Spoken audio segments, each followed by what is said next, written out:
It's Wednesday, September 30th, and this is now on HNN. We will have the safest flights in the world. Many are questioning whether the state's pre-travel testing program is ready to welcome back visitors to Hawaii. So need to ensure that we have an adequate number of contact tracers to track any new outbreaks among travelers. A new program could allow those out of work to eat at restaurants for free. So it's definitely exciting to hear that there's going to be some kind of support. Everybody knows he's a liar. But you I just want to make sure. You're the liar. I want to make sure. Graduated last in your class, not first in your class. God.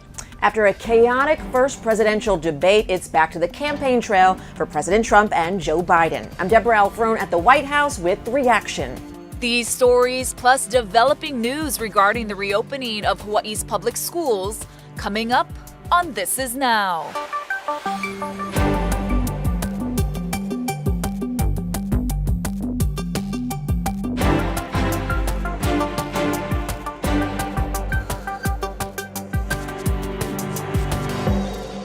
We begin with breaking news. U.S. Attorney Kenji Price and officials with the IRS Criminal Investigations Unit will hold a press conference in about a half an hour to announce the arrest of Martin Kao, the CEO of Navitech. He's accused of bank fraud and money laundering in connection with an alleged scheme to defraud banks of more than $12.8 million in CARES Act Paycheck Protection Program funds. We're going to bring you this press conference live on our HNN digital platforms. That's coming up at 12:30. Hey everyone, Ashley and Jonathan, thank you for watching This Is Now. Let's get to those latest coronavirus numbers. Health officials say 2 more patients with COVID-19 have died, bringing Hawaii's official death toll to 136. DOH is also reporting 121 new cases today. The county breakdown shows 92 cases are on Oahu, 27 are on the Big Island, 1 is on Maui, and 1 is a resident who was diagnosed out of state. Meanwhile, Governor Ige is holding a 2:30 p.m. press conference today to give an update on how the state plans to spend its federal coronavirus relief funds. The county mayors are also reportedly set to meet with the governor today to discuss trans-Pacific travel, but a city council member and some residents are calling on the governor to show that the state can handle the restart of tourism just weeks from now. And the airlines, I think, would sell a lot more seats if they could tell people, this plane, you can ride on this plane, and everybody on the plane is negative for COVID, including the crew. And how many more seats would they sell, and how much better would that be for the state? That's one Garden Island resident's opinion. Lieutenant Governor Josh Green says the chances of contracting COVID-19 on any flight is very low, especially if everyone is wearing a mask. We will be checking to make sure by testing some additional individuals that we're not missing many cases. The cases should be at a low rate because of the pre-test and because people aren't traveling when they're sick. I can tell you, I had COVID. I did not want to go on vacation when I had COVID. You want to be in bed, believe me. However, some people are asymptomatic and we're going to be very careful about that. But a part of healing our state is healing our economy, and that is why I'm focused on this. But I will do what I can to honor the people that have asked for second tests across the state. We'll be announcing this additional testing as we put the program together. And so it's just a lot of work between now and the 15th. But we need to have long-term strategic plans to keep our COVID rates low, and that's what we're working on. While Honolulu City Councilman Ron Minor supports the return of trans-Pacific travel, he wrote a letter to Governor Ige calling on him to show the state is ready with testing, quarantine tracking, and contact tracing. All of these safety precautions have to be in place. I'm hopeful that they will be by October 15, but at this point, I'm not certain that they will. Dr. Emily Roberson is in charge of the Department of Health's contact tracing program. Here's what she had to say about the relaunch of tourism. I would say that it's a different challenge. There's some things that are harder and some things that are easier. It's actually a little bit easier to get information from travelers, from the airlines, and from other sources of information about their contact information. For example, if somebody's flying, they often have a phone number that the airline can call in case there's a change in their flight. And so additionally, we know that who exactly is in the plane with them at all times because they had to pay for tickets, for example. So it's easier to tell who was sitting next to another person on an airplane than it is at a party. That happens just kind of like on the beach. So it can be a little less challenging in that way.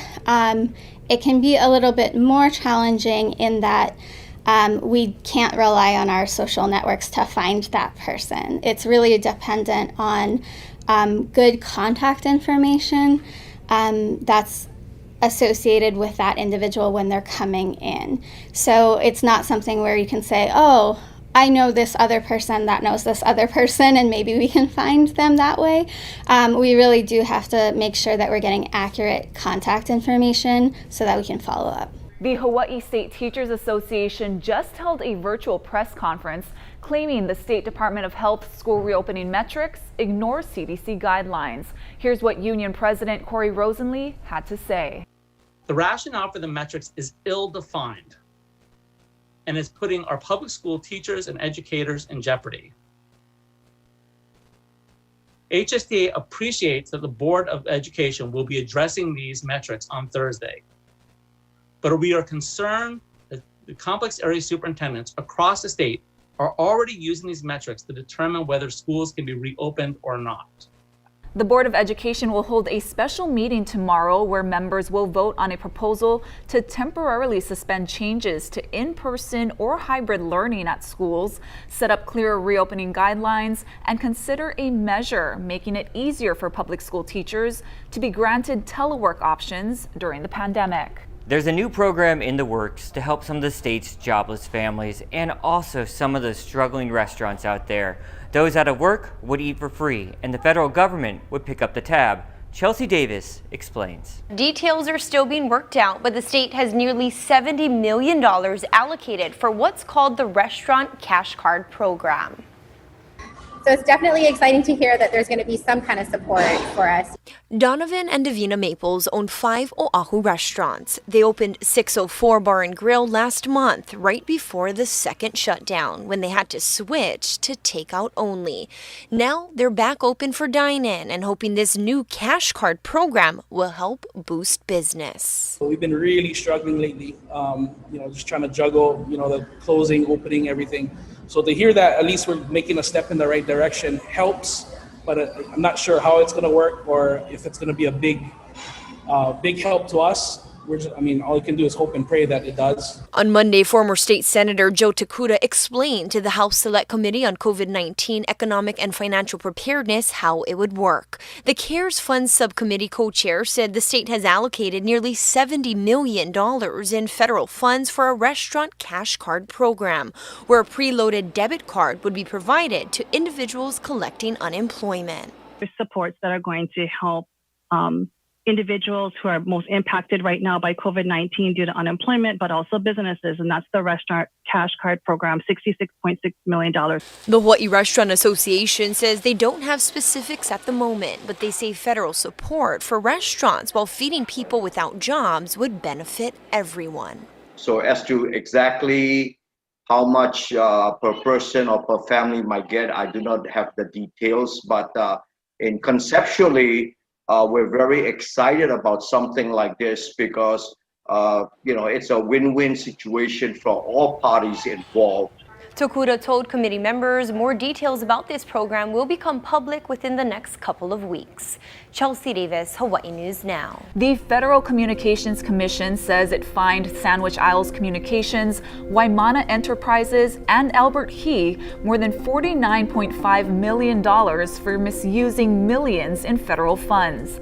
Sandwich Isles was the designated provider of telecommunications networks on Hawaiian homelands through the federal government's Universal Service Fund program, which helps ensure rural communities and high-cost areas have access to networks.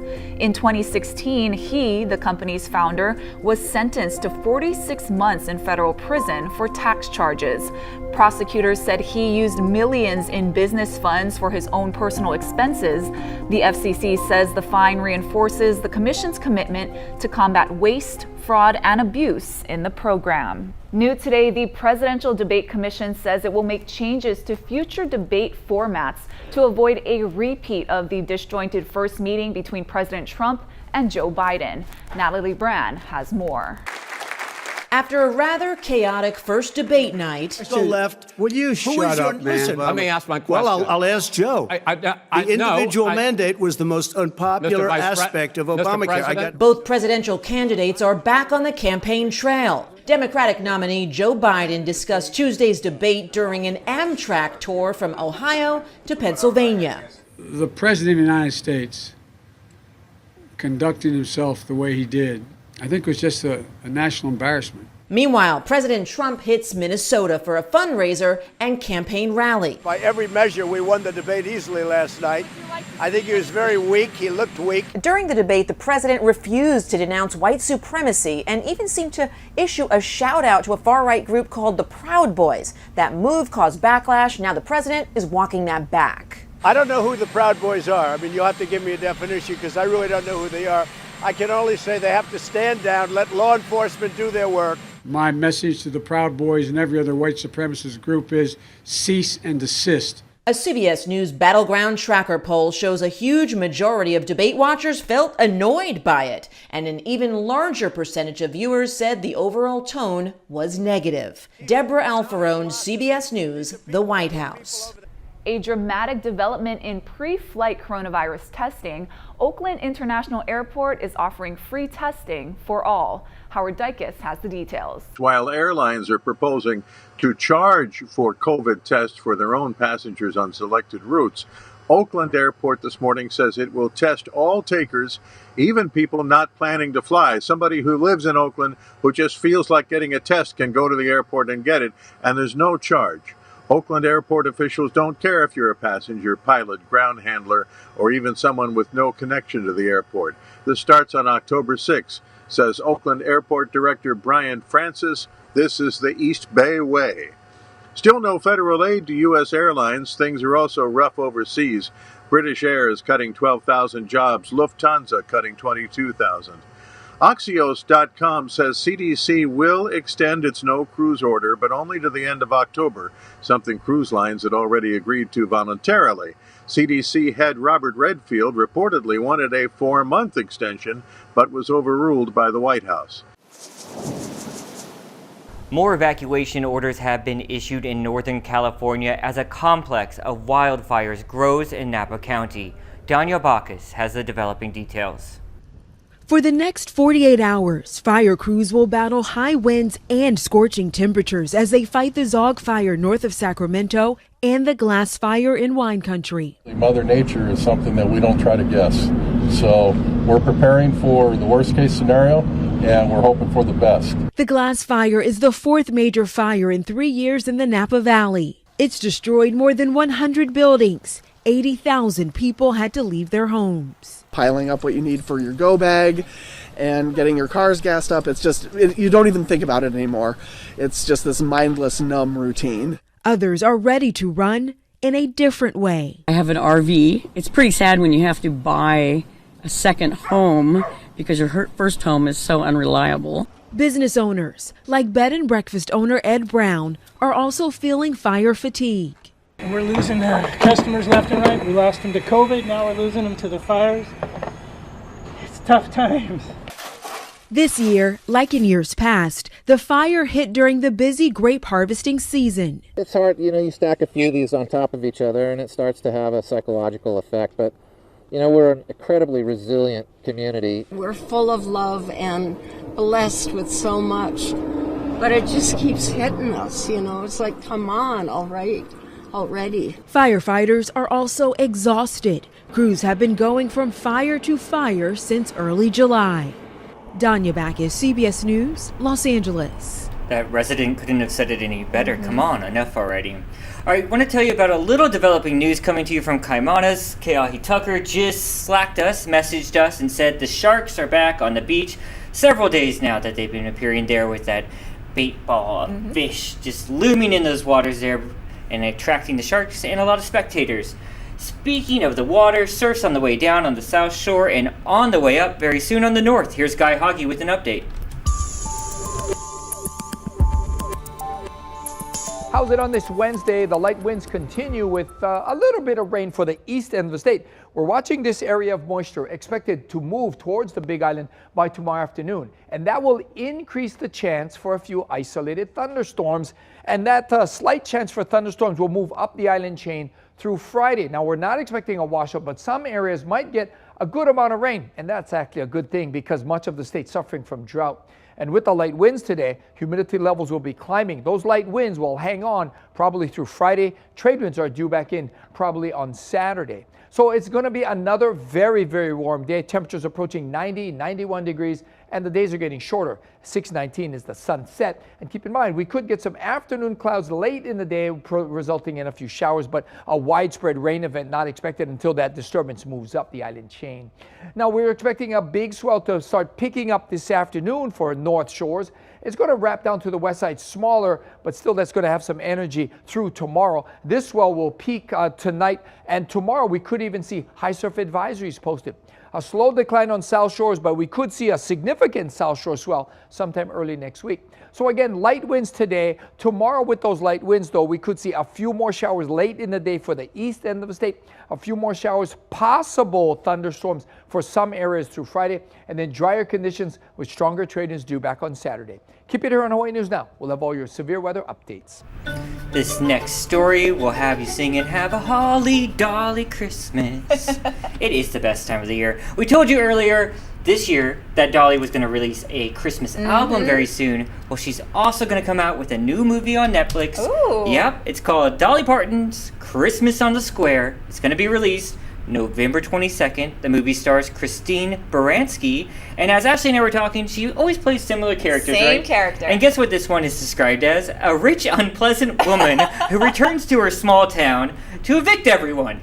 Yeah, that sounds about right. She's gonna be great. She's going to be good at that. Again, that comes out November 22nd and will feature a lot of music and other stars as well. All right, Dolly. And last year, Facebook announced plans to integrate Instagram, WhatsApp, and Messenger, and it just took a big step towards achieving that goal. So some Instagram users will now be able to direct message their friends on Messenger without needing a Facebook account. Linking all three platforms could solidify Facebook's dominance over the messaging market for a very long time. It could also protect the social media giant from being broken up as it faces antitrust scrutiny from government regulators. Yeah, it seems like they're definitely merging stuff there. I definitely have to be better about checking my DMs, so maybe this will help. Yeah, it could help me too. Yeah. I'm not the most savvy. Right, and Walmart, you guys, is getting a makeover. So the retail giant is redesigning its stores to work more closely with the Walmart app. Now the stores are getting organized and new large signage is being installed. It's to push people to download and use the Walmart app while shopping in its stores. The app is designed to help shoppers navigate the aisles, search for products, and even check out and pay without ever having to interact with an employee. Now the redesign will roll out in 200 U.S. stores by the end of the year and about 1,000 more stores by the end of 2021. I was at a mainland Walmart before the pandemic, and they had already installed these giant dispensers. As soon as you walk in, they look like these tube contraptions, and when you place your orders online, you just go up to that giant contraption, put your QR code or scan your iPhone, and it sort of just drops out your product. And if it was groceries, they'd already pre-packed it too. Very cool stuff there. That is cool. And speaking of shopping, if you're looking for a gift for someone extra special, BMW is out with a new soft top convertible. Do we have it, John? Yeah, I'm going to pull up the video here in just a second. Yeah, so this is the BMW 4 Series convertible. The base price is just over $53,000, and it's expected to be available in March of next year. Look at that. It has like a face on the front of the grill. It has personality. It looks like it's from Cars, from like the Disney movie or Pixar movie, right? It's pretty. Yeah, I like that color too. Forest green is back. That was like the big car color in the 90s. Looks like it has a little bit more iridescence to it, but I love that color. Very sporty. Yeah, and I know you're sporting a new car too, so you could get me one and we could be little twinsies, right? All right, guys, Halloween right around the corner, and it's going to be different all over town. One neighborhood is really doing things different, and Casey Lund's going to show us what that is. I want to introduce some of my friends that I have with us. Tanya, Candido with me, our Halloween witch. and then Kinsey down there. Look at Kinsey dressed up in her SWAT costume this early in the morning. Kinsey, thank you for being here. And let's show you really quickly. We did this earlier, the demonstration on that contactless trick-or-treating, where guests will come up in their vehicles. They'll have that trick-or-treating bag on the side of the car with the window up to, again, just keep distance, safe physical distance between the actors that we have here, our ghouls and goblins, and the guests that come to Maui's Garden. So a really fun way to still have some of that trick-or-treating Halloween tradition happening this year, even though things are going to be a little different. But I want to introduce Tanya again with me. Tanya Candido here from Maui's Garden. This is a really special place. You guys are excited to be hosting it. Tell me a little bit about this area up here. A lot of people don't even know that have lived in Mililani their whole life. They don't. We're like a hidden gem, so we're ecstatic, actually. We are a 17.5 aquaponic, hydroponic aquaculture farm. We've been supplying people with pottery and plants while we go through this together and keeping everybody mentally well. Yeah, and what a beautiful, beautiful morning to be up here. It is. I also want to talk a little bit about the group that is going to be benefiting from the Halloween events happening from the 15th through the 31st. Yes. So our group is Save a Life, Enhance a Life. Scholarships for them to go to college, further their education, do better in life. They may come from a rough upbringing, and so are really important to the farm, the family-owned and operated business. So yeah, really important. I love it. And they're just getting some exposure, getting some folks up here, doing it in a safe way. We're also talking about the haunted trail. Let's give you some of the details. This is happening starting on Thursday, the 15th of October, all the way through Halloween. The contactless drive-through trick-or-treating, that's going to be going on from 6 to 8 p.m. And then from 8 to 10 is maybe for some of the older kids, the haunted trail. And we're going to talk a little bit more about that throughout the morning. But you can go to familyhaunt.com to learn more and buy your tickets ahead of time. Should be a really, really good way to celebrate Halloween safely this year. We'll send it back to you guys for now. Looks like some great events this year. Yeah, it's good to see they're still keeping that Halloween spirit alive. And the Aloha Stadium drive-through haunted house too. Yeah, that's where part of the reason why all those rental cars are going away from there, right? That's right. And we wanted to let you guys know Casey will be debuting this weekend as our new weekend anchor. Woo-hoo. So tune in and watch him this weekend if you can. Yeah. So if you guys love Thai food, like me and Jonathan, you were not alone. So apparently Honolulu was craving pad Thai during the pandemic. That's according to a new report from Bite Squad. The delivery service says customers have ordered pad Thai the most over the past few months. Burritos, sticky rice, burgers, and garlic naan rounded up the top 5. Yeah, I am really responsible for a lot of that Thai food ordering. That is the number one thing I order for sure. Pad Thai? No, I usually do a noodle dish, usually the drunkard noodles. No reason for that name. It's just what's called. It's really delicious. I need spice in my life. So. Absolutely. Yeah, you guys, that's going to do it for This Is Now on this Wednesday, halfway through the week. We got a lot to come here. Just in a few minutes, we're going to turn off this live stream and bring you Kenji Price with that update on that arrest that was made at the federal level. Then coming up at 2:30, we got Governor Ige giving all sorts of new details about that restaurant program Chelsea Davis was talking about. That's coming up at 2:30 on all our H&N digital platforms. You can catch it there, or if you can't watch it live, we'll recap it for you in our newsletter. You can sign up for that also on our website. So as you can see, a lot going on today. And guess what? If you miss it all, catch it first at 4 on KHNL with Ashley and Mark. Yeah. So have a good day, guys. Aloha.